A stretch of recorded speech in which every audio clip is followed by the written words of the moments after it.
ngajak dialog orang yang belum sadar itu akhirnya tidak dialog pasti, akhirnya mesti gegeran. Karena dia menganggap dirinya sudah pasti benar. Kalau ada orang yang merasa dirinya sudah pasti benar, jangan diajak dialog. Akhirnya yo mangkel kamu. Banyak orang pinter tapi sisi etiknya luput. Banyak orang luar biasa tapi sisi akhlak dan adabnya meleset. Biasanya orang itu pinginnya tampil terus, pingin ngomong terus, pingin kebenarannya didengar terus, tapi dia tidak tahan mendengarkan kebenarannya orang.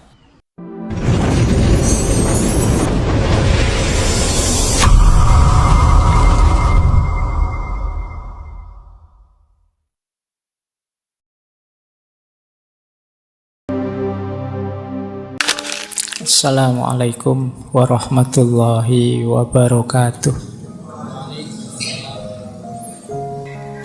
Baik, bulan ini kita masih belajar tentang filosof masyhur dari Yunani, namanya Sokrates. Sudah 2 sesi kemarin kita mendalami beliau. Malam hari ini kita belajar teknik dakwah, kalau bahasa agamanya ya. Teknik mengajar ala Sokrates. Sokrates ini tidak nulis buku, juga tidak menghadirkan gagasan-gagasan besar yang luar biasa. Jadi kalau teman-teman membaca sejarah-sejarahnya, dialog-dialognya Sokrates, itu akan melihat bahwa apa ya yang luar biasa dari Sokrates itu tidak ketemu. Karena dia sendiri ngaku, saya itu tidak tahu apa-apa. Dan kesadaran tidak tahu apa-apa ini pada saat itu membuat dia dianggap orang bijaksana. Baik, bismillah, kita mulai. Istilahnya yang populer memang Socratic Method, metode gaya Sokrates. Jadi Sokrates Method ini ya dialog tadi. Dialog itu dari 2 kata, dia dan logos. Dia itu artinya melintas, menyeberang. Saya ngobrol dengan dia itu yang di sana. Jadi kalau logos itu nalar, kata-kata.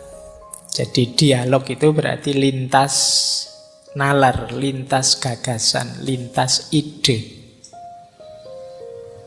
Bentuknya ngobrol. Jadi jangan salah, bukan kok kemudian Sokrates buka forum perdebatan atau buka forum dialog, enggak.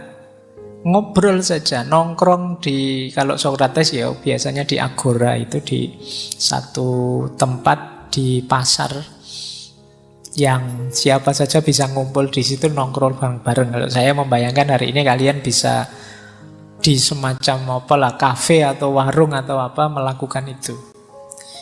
Mungkin teman-teman pernah baca buku yang judulnya Sokrates Cafe. Nah itu jenis-jenis semacam itu. Ya obrolannya ndak harus temanya Sokrates.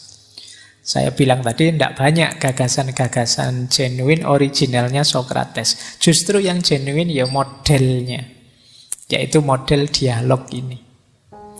Jadi dari kata-kata dialogos, bentuknya ngobrol, berdebat, menanyakan, mempertanyakan, ketemu bareng-bareng, menemukan jawaban bareng-bareng atau menyepakati kebenaran bareng-bareng. Jadi orang itu digiring cara berpikirnya, dan dia tidak bisa membantah karena pertanyaannya Sokrates rasional, sampai kemudian dia menyimpulkan sendiri, oh berarti yang benar itu ini.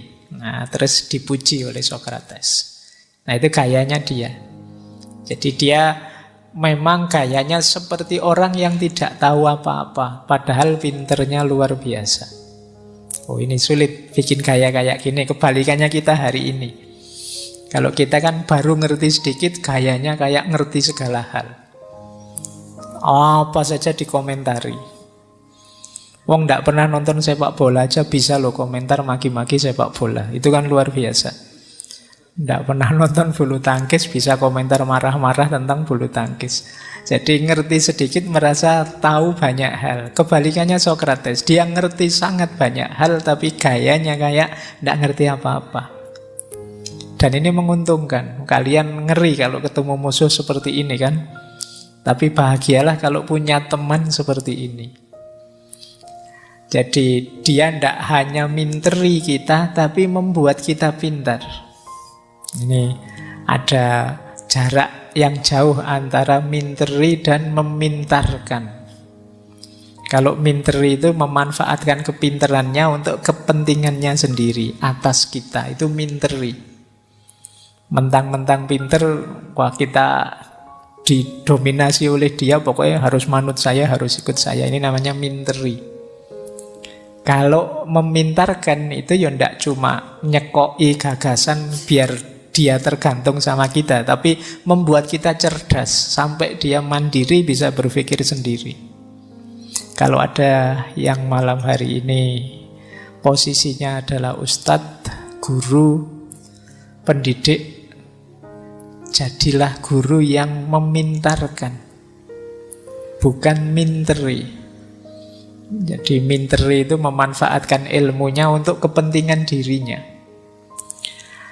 Nah, jadi bentuknya percakapan, perdebatan, bertanya, mempertanyakan. Jadi bertanya itu karena memang belum tahu. Kalau mempertanyakan itu sudah ada jawabannya, tapi saya kok ragu-ragu. Itu mempertanyakan, masa iya sih begitu? Terus menyepakati jawaban. Oh, mungkin yang benar ini.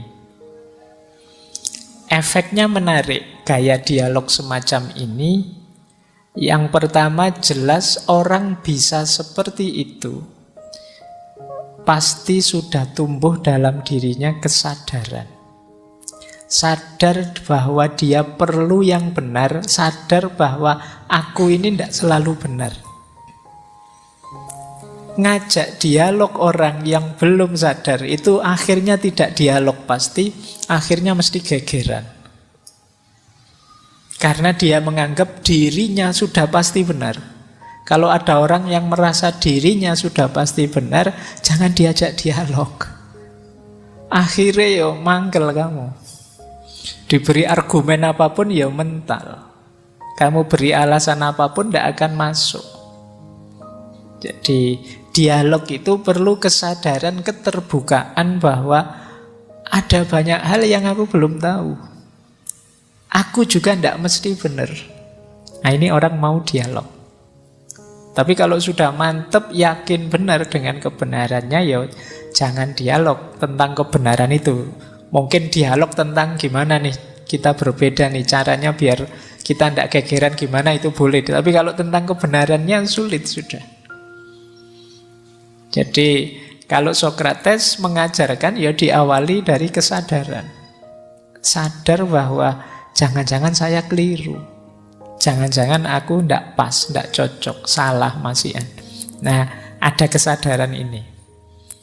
Tambah banyak dialog gaya Socrates ini, tambah sadar aku bahwa kekuranganku banyak. Ternyata banyak hal yang aku tidak tahu ya.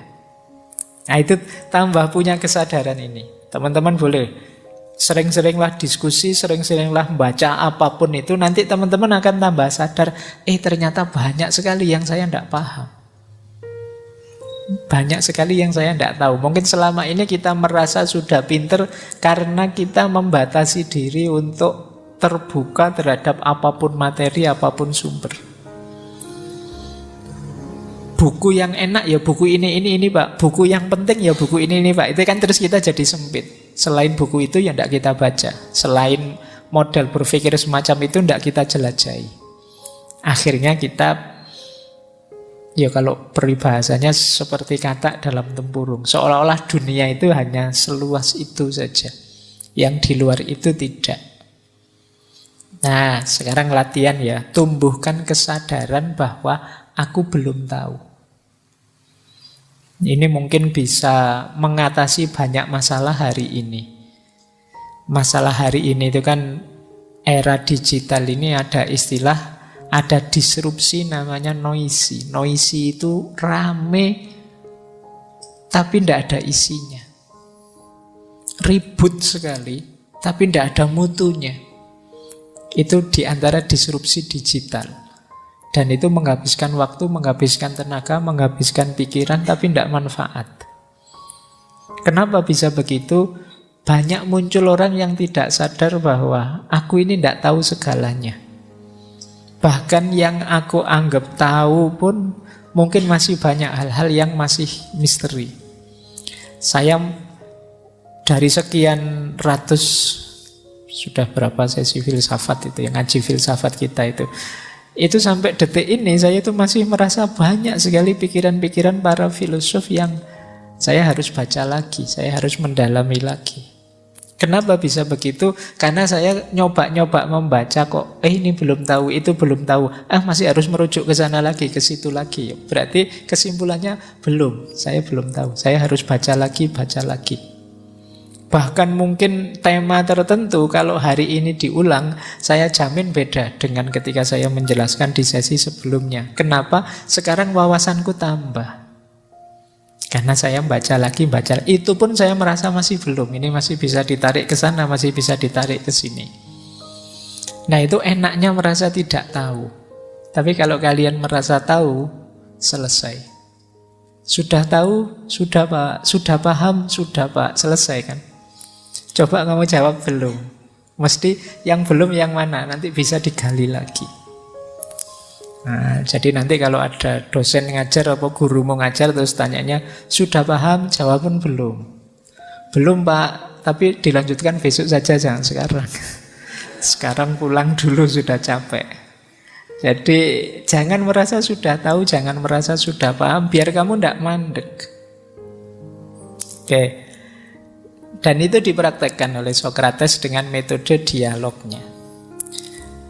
Yang kedua, efeknya jelas. Orang menemukan sendiri kebenaran. Tidak dicekoi, tidak dijejali. Karena dia mikir. Karena tidak semua orang pintar berpikir, maka Socrates ini tugasnya mengarahkan saja. Nuntun orang, temukan sendiri, dia nuntun. Makanya metode ini sering disebut seperti metodenya bidan. Lahirnya pengetahuan itu seperti lahirnya bayi. Lahirnya bayi itu kan yang melahirkan ibunya, bukan bidannya. Bidan itu hanya nuntun kelahirannya biar lancar. Nah, Socrates ini karena ibunya bidan, itu dia memposisikan diri, tugasku itu hanya seperti bidan saja. Jadi bantu orang melahirkan, menemukan kebenarannya sendiri. Nah, jadi yang kedua ini, sisi pengetahuan yang lahir. Kamu kan lebih bangga kalau kebenarannya kamu temukan sendiri. Kalau sekedar ikut yang disampaikan orang, ya tidak terlalu membanggakan. Kamu misalnya ngomong daki-daki, terus temenmu bilang, itu dari Pak Faiz kemarin toh. Itu kamu sudah mengkeret, sudah kan?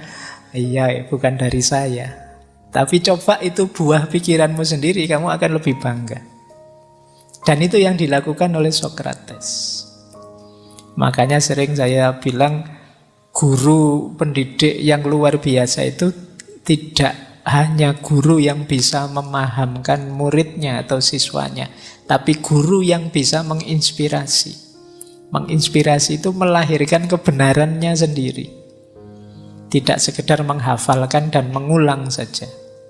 Nah, jadi kalian juga kalau ngaji seperti ini ya udah harus kalian hafalkan, kalian telan mentah-mentah.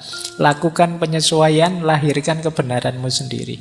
Oh, kalau yang seperti itu dalam hidup saya seperti ini, Pak, situasinya. Nah, itu boleh.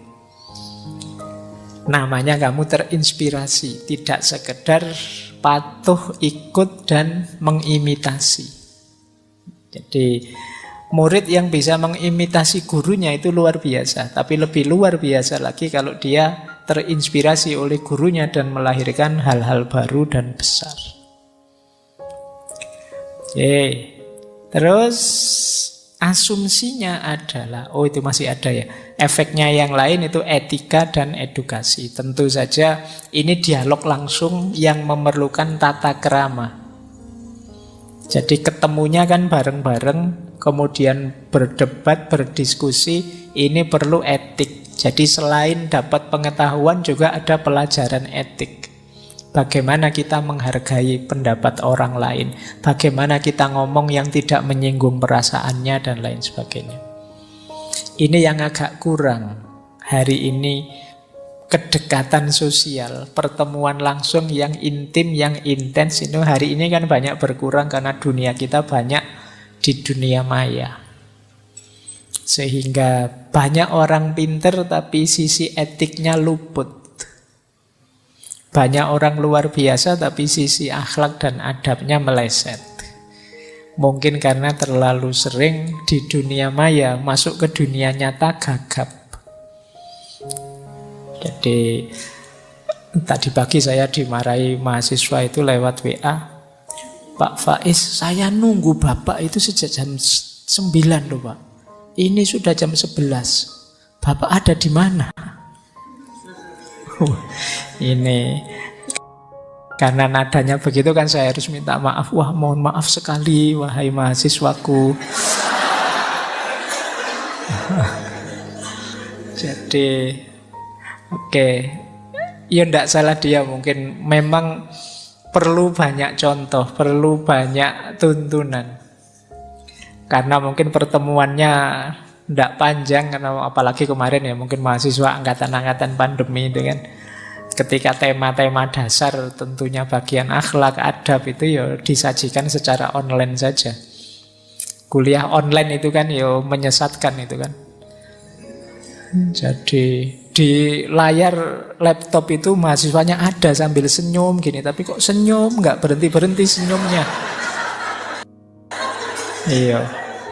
Ternyata cuma fotonya dok. Jadi pinter dia, difoto dulu sambil senyum, kayak memperhatikan sambil senyum itu. Ya, ternyata meringis tapi fotonya dok. Nah itu sering kayak gitu.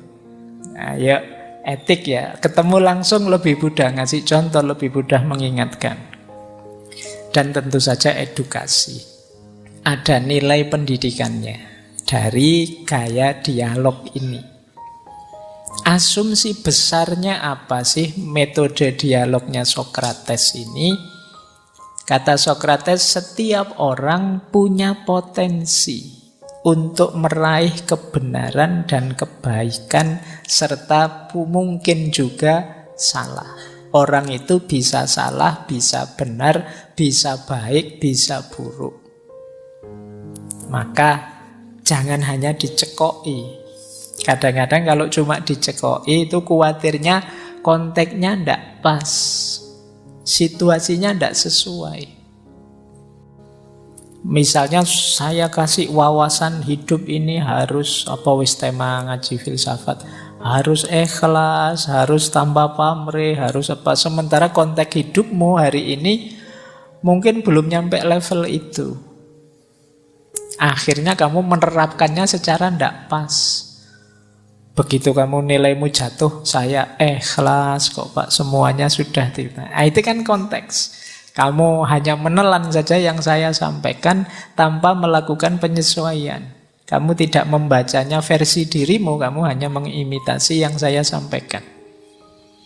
Padahal kamu punya potensi untuk menemukan kebenaranmu sendiri, untuk menemukan kebaikan yang cocok untuk dirimu. Jadi daripada kamu hanya mengimitasi, menghafalkan, ayo kamu kejar sendiri. Gunakan akalmu, pikiranmu. Kalian pasti mampu. Wong Allah memberi fasilitas itu ya untuk semua manusia kok, akal budi itu. Tidak hanya untuk orang tertentu. Hanya saja mungkin ada yang mengasahnya serius, ada yang tidak terlalu serius mengasahnya. Sehingga kapasitasnya berbeda-beda. Kalau kalian mau ya pasti bisa kok. Setiap orang punya potensi. Itu bagian dari pemuliaan Allah pada manusia. Itu bagian dari walaqad karramna bani Adam. Dan sungguh telah kami muliakan Bani Adam itu. Jadi semua orang itu berharga, mulia, punya hak, punya potensi untuk berpikir dan menemukan kebenarannya sendiri. Baik, jadi inilah namanya Socratic Method, metode Socrates. Oke, kita lanjutkan. Yang keempat, ini prinsip selanjutnya. Ini semuanya kalimatnya Socrates. Nature has given us 2 ears, 2 eyes, and but 1 tongue, to the end that we should hear and see more than we speak. Itu tulisannya kurang A. Alam memberi kita 2 telinga, 2 mata, dan 1 mulut. Tujuannya agar kita mendengar dan melihat lebih banyak daripada bicara. Ini mungkin sering disampaikan teman-teman ya, sering ketemu di mana-mana quotes ini. Kita itu punya 2 telinga, 2 mata, dan hanya 1 mulut. Tujuannya apa? Lebih banyak melihat, lebih banyak mendengar, dan mengurangi bicara. Nah ini yo, menafsirkannya jangan kaku ya. Bicara ini termasuk chatting, posting, itu hitungannya bicara ya. Jangan, saya pendiam kok Pak, sekarang saya sehari-hari tidak pernah ngomong. Tapi di medsos kurang ajar, omongannya banyak. Sama aja itu namanya ya. Jadi tidak hanya lidah tapi juga jempol. Berarti apa?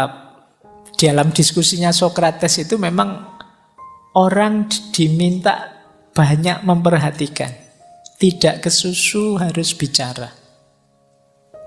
Jadi nanti ada normanya dalam diskusi Socrates itu, gantian kalau ngomong.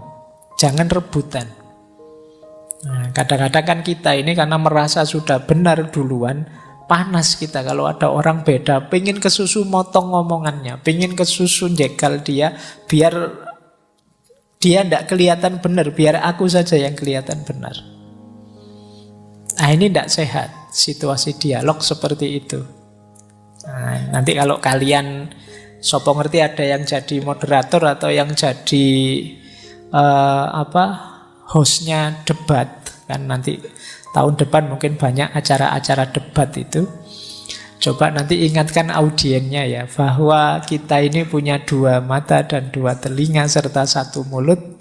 Tujuannya lebih banyak melihat dan mendengar, memperhatikan daripada ngomong. Jadi yang ngomong gantian satu-satu, jangan rebutan. Yang lain perhatikan benar.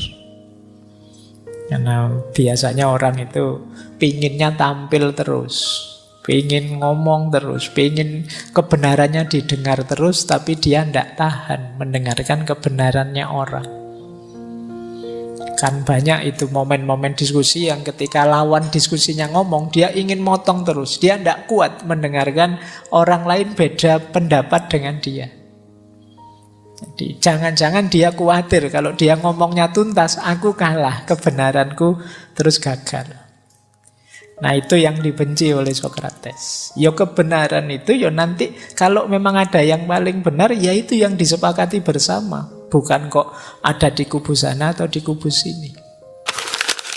Baik, itu prinsip. Sekarang kita mulai langkah-langkahnya. Ini baru mulai teknisnya. Kita mulai. Langkah pertama, diskusi model Socrates. Diawali dari tidak tahu. Kalau sudah tahu, sudah yakin tahu, ya ndak usah dialog. Seperti saya bilang tadi, ya wes, yakini saja kebenaranmu, fastabiqul khairat. Kalau klaimnya sudah tahu. Jadi untuk dialog diawali, kalau versinya Socrates, dari tidak tahu. Socrates itu gayanya juga tidak tahu. Jadi, dan dia ingin belajar. Kok kamu bilang bahwa dunia ini sekarang sudah tidak adil lagi? Coba ajari saya. Adil itu apa? Yang tidak adil itu bagaimana?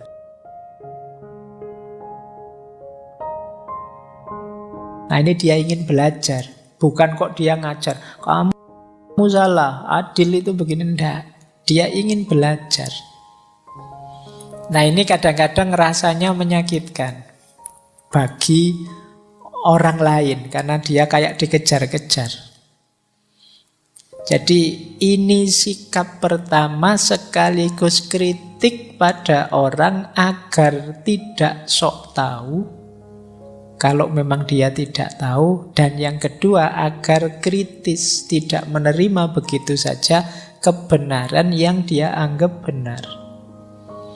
Di zamannya Sokrates ini dipakai untuk menyerang banyak kelompok. Menyerang dalam tanda petik, mengkritisi banyak kelompok.